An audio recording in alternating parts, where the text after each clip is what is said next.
ये एक बहुत अच्छी अपॉर्च्युनिटी है और तमाम स्टूडेंट्स को इसको अवेल करना चाहिए। और इसका बैकग्राउंड ये है कि मेरे एक स्टूडेंट ने मुझे कॉल किया और उसने पूछा कि सर आजकल फुली फंडेड स्कॉलरशिप की कोई अच्छी अपॉर्च्युनिटी अवेलेबल हो।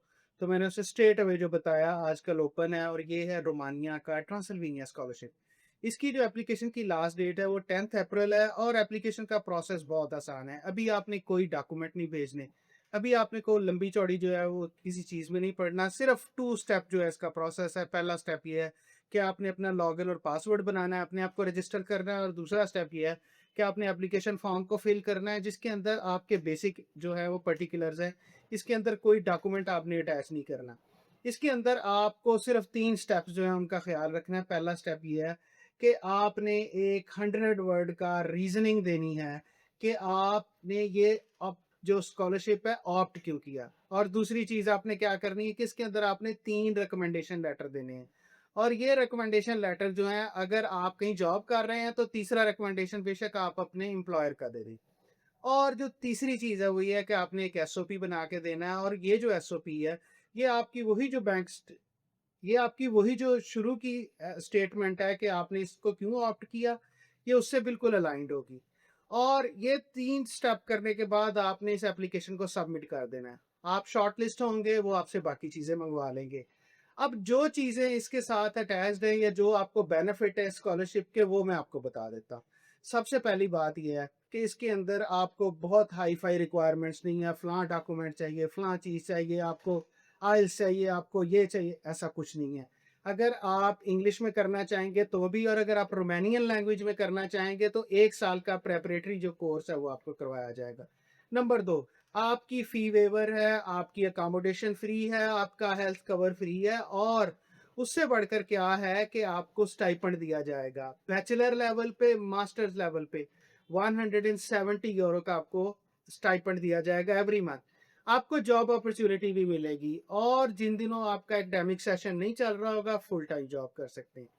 जो पीएचडी वाले स्टूडेंट्स हैं उनके लिए तो ये एक असाइनमेंट के तौर पे जो यूनिवर्सिटी का पेटेंट और रिसर्च वाला डिपार्टमेंट है वो उनको हायर करेगा और उनको रिसर्च असिस्टेंट के तौर पे पे करेगा। मैंने ऐसा स्कॉलरशिप आज तक नहीं देखा। ये हर साल आता है और हर साल पाकिस्तान से बहुत से बच्चे जाते हैं। पाकिस्तान जो है इस स्कॉलरशिप के लिए हाईएस्ट कंट्रीब्यूटिंग कंट्री है। तो मैं आपको सजेस्ट करूंगा कि इसको ज़रूर ट्राई करें क्योंकि it is as easy as 1 to 3। मैंने इसकी पूरा जो प्रोसेस है वो बना के इसके साथ अटैच कर दिया। लिंक भी मौजूद है और अप्लाई करने के लिंक और तमाम चीज़ें इसमें मौजूद हैं डिस्क्रिप्शन में। ज़रूर ट्राई करें। Best of luck.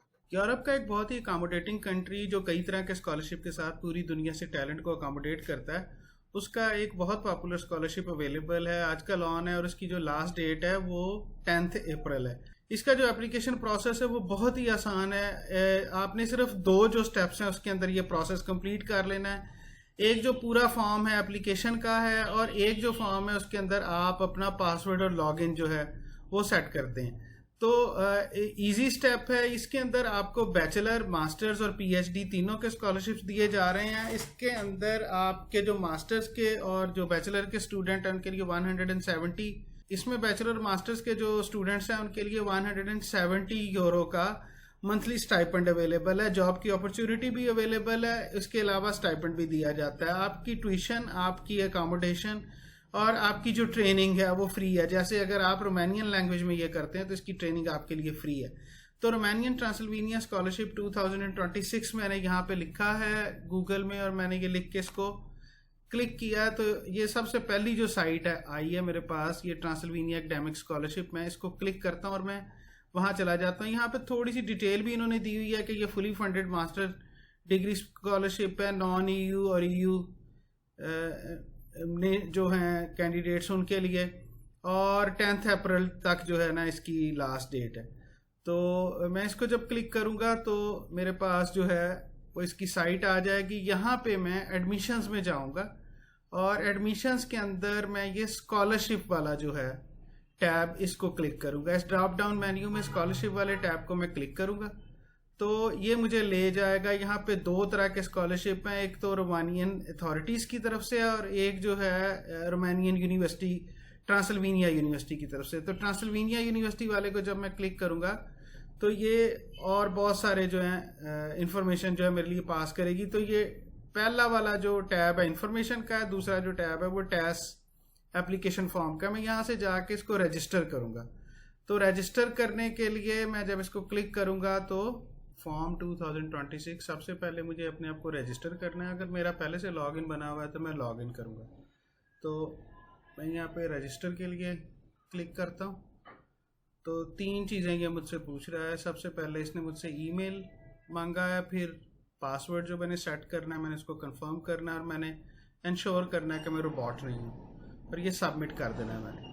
और इसने जो है ना इसका जो लिंक है वो मेरे ईमेल में भेज देना है, लेकिन जिस वक्त मैंने सबमिट करना है उसने उसी वक्त इसको मुझे अगले जो एप्लीकेशन फॉर्म है उसके ऊपर ले जाना है। ठीक है जी।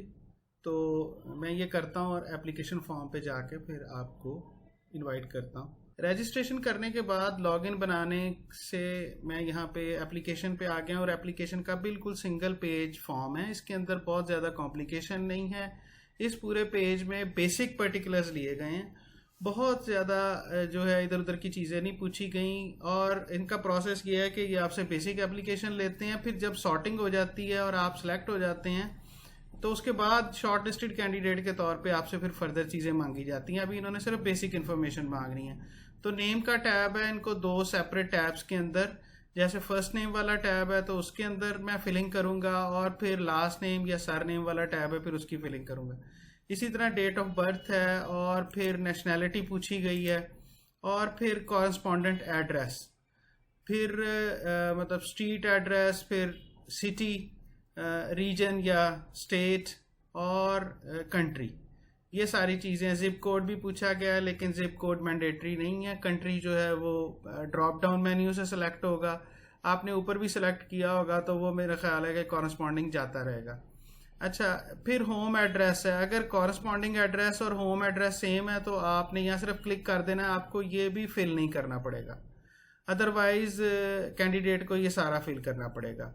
फ़ोन नंबर, ईमेल जो है वो मैंने जिस पे रजिस्टर किया था वो खुद ब खुद यहाँ पे आ गया हुआ है। Name and location of the last attended graduated educational institute, यहाँ पे यूनिवर्सिटी का नाम जो है वो हम लिखेंगे, कंट्री अपना सेलेक्ट करेंगे, होम टाउन, और कौन सा प्रोग्राम मैंने अटेंड किया था, और ये सारे इंपॉर्टेंट हैं, मैंडेटरी हैं इसलिए स्टैरिक लगा हुआ है। डेट ऑफ एडमिशन क्या थी, डेट ऑफ कंप्लीशन क्या थी, टाइप ऑफ सर्टिफिकेशन क्या थी, मैंने बैचलर किया है, मैंने मास्टर्स किया है, तो वो सारी चीज़ें हैं। और study programme second cycle master, ये उसके हवाले से है। अगर मैंने सेकंड साइकिल होता है एमफिल, तो उसके हवाले से है। इसी तरह से यहाँ पे लैंग्वेज ऑफ इंस्ट्रक्शन जो मैं ऑप्ट करना चाहूँ, ठीक है जी। और यहाँ पे फिर स्टडी प्रोग्राम जो है, तो ये वाला जो बॉक्स है जी, ये 100 वर्ड का एक मैंने स्टेटमेंट लिखना है जिसमें मैंने ये बताना है कि किन रीजंस की वजह से मैंने इस स्कॉलरशिप को ऑप्ट किया है, और या किन फीचर्स की वजह से मुझे रिकमेंड किया गया है कि ये जो स्कॉलरशिप है वो मैं उसको ऑप्ट करूं या उसको ट्राई करूं। अच्छा, यहाँ पे रिकमेंडेशन लेटर जो है वो हमने अटैच करने हैं। रिकमेंडेशन लेटर जो है वो आमतौर पे 2 मांगे जाते हैं, यहाँ पे 3 मांगे गए हैं, 3 रिकमेंडेशन लेटर्स हैं। तो अगर तो आपका कोई वर्क एक्सपीरियंस है, तो आप किसी प्रोजेक्ट का हिस्सा हैं, तो तीसरा लेटर जो है वो आप उसके हेड से बनवा दें प्रोजेक्ट से। अदरवाइज तीनों लेटर जो हैं वो आपके एकेडमिक रिकमेंडेशन लेटर होंगे। फिर सीवी है, और फिर आपका मोटिवेशनल लेटर है। और ये जो मोटिवेशनल लेटर है इसके अंदर अगर आप ये जो 100 वर्ड वाला आपका है ना जी स्टेटमेंट जो बताता है कि किन किन रीजंस की वजह से आपने इसको चूज़ किया है या आपको किन रीजंस की वजह से रिकमेंड किया गया है, उन्हीं को अगर आप एलैबोरेट करें तो आपका एसओपी जो है वो बड़ा शानदार बन जाएगा। और इसको मुकम्मल करने के बाद आपने सबमिट कर देना। ये सिंगल पेज जो है एप्लीकेशन फॉर्म है, बहुत इजी है। कोई इसके अंदर डॉक्यूमेंट जो है वो अपोस्टाइल्ड, नॉन अपोस्टाइल्ड, मोफा रजिस्टर्ड, ये वो ऐसा कुछ नहीं मांगा गया। इवन यहाँ पे भी आपसे जो चीज़ें पूछी गई हैं वो वाली चीज़ें हैं।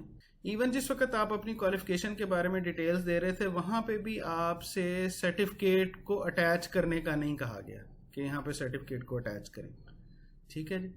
तो इस लिहाज से ये बिल्कुल एक सिंपल एप्लीकेशन है, आप यहाँ से जाके इसको सबमिट कर देंगे। तो इंतज़ार मत करें कि 10 अप्रैल आएगा तो मैं इसको सबमिट करूँगा, फौरी तौर पे इसको फिल करें और इसे सबमिट कर दें। तो I wish you best of luck for wonderful scholarship programme, highly recommended और पूरी दुनिया में बहुत ज़्यादा अप्रिशिएट किया जाता है। Thank you very much.